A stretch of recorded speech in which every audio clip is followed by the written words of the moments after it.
Hi, B again. We're now in the surgical suite. We've got our sterilized packages.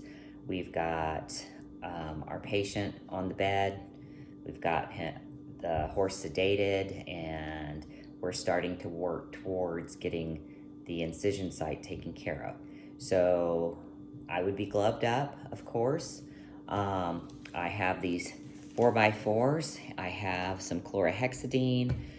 That's what we're going to use today for our scrub. I also have some alcohol that we're going to soak some of the 4x4s in. And it just depends on where you work with your policy. With surgery, we also use betadine.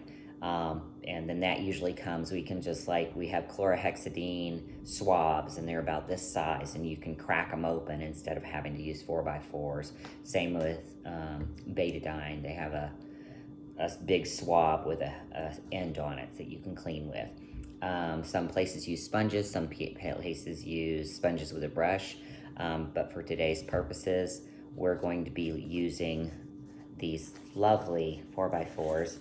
And like I said, I would have gloves on. We're going to take the solution, and with the area that's marked, we have it marked. Some places use skin markers. It just depends on what the practice is. So with a surgical site, you want to clean from clean to dirty. So whatever the surface is, say this is a belly, we'd want to start and we'd want to clean in small circles. Clean to dirty, dispose. Get a clean one, clean to dirty, dispose. So this process would happen on both sides of the surgical incision. Clean to dirty, you always want it to have the surgical site be the cleanest part and the periphery to be the least clean or the least sanitized. So we've done that.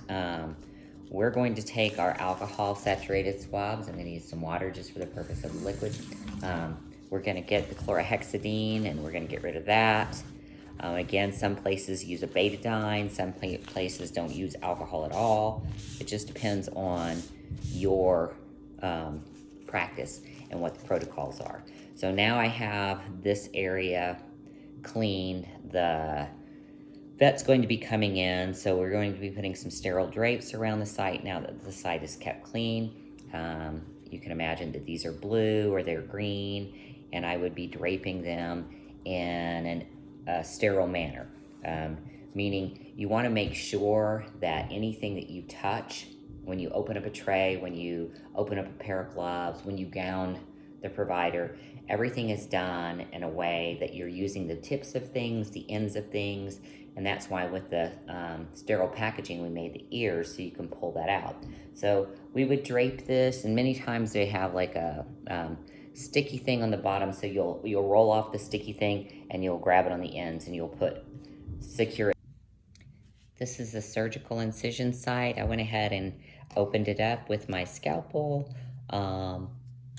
You would assist in the aspects of handing tools or doing what the veterinarian said. So we've got a surgical drapes everywhere. This is all sterile. This is a sterile field. This was cleaned.